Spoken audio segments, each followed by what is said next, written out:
it's Jackie Moore, and welcome to my channel, where I talk about communication, Christianity, and culture, and sometimes I mix the three together. I started a company called More Than Words that helps Christians live what they know to be true. Or, in kind of like fancy Christian terminology, I help orthodoxy become orthopraxy. But today, I'm talking about 3 tips for your next speaking engagement. So it doesn't matter if your next speaking engagement is a speech you have to give in class, or if it's at your best friend's wedding, or maybe this is your job now. You're gonna be talking to board members, you're gonna be talking to your colleagues all the time. And so you're trying to figure out, how do I do this in a way that makes me come across like I know what I'm doing and I'm professional?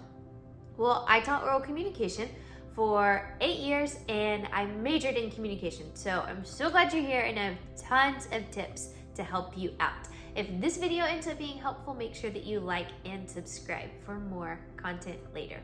Okay, so first tip, number 1, is we only know what you tell us. I'm gonna say that again. We only know what you tell us. Here's what I mean by that. If you're reading your notes or you have something planned ahead of time and you don't say it, you forget it, we don't know that. We don't know what you had planned. We don't know that you were going to transition with the word then, not the word next, right? We only know what you tell us. So we're only going to know that you messed up if you tell us that you messed up. So if you don't tell us you messed up, we're just gonna think that that's what you were supposed to say. Tip number 2, nobody can see your hand shaking, and they definitely can't see your hand sweating. So stop stressing about that. You probably can see the fly flying around my face right now, but I've got 2 baby girls, so I'm just gonna keep going. Your hands being sweaty or shaky might make you self-conscious, but I promise no one else can notice. As a speech teacher, there were probably 2 or 3 times in the literal thousands of kids that I taught that I could visibly see their hands shaking. They were shaking so much. For your hands to be shaking in a way that's noticeable, they have to be shaking like literally like this. And if your content is good, no one's gonna be worried about that.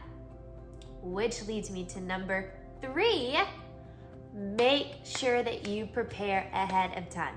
I don't care how good you think you are at winging it. You need to have thought through or have something written down. You need to have some kind of outline. Doesn't have to be the outline that you did in speech class in high school. Unless you're in high school right now, then you should do what your teacher says, right? But you have to have some kind of plan written out, because when you feel good about what you're going to say, you feel confident.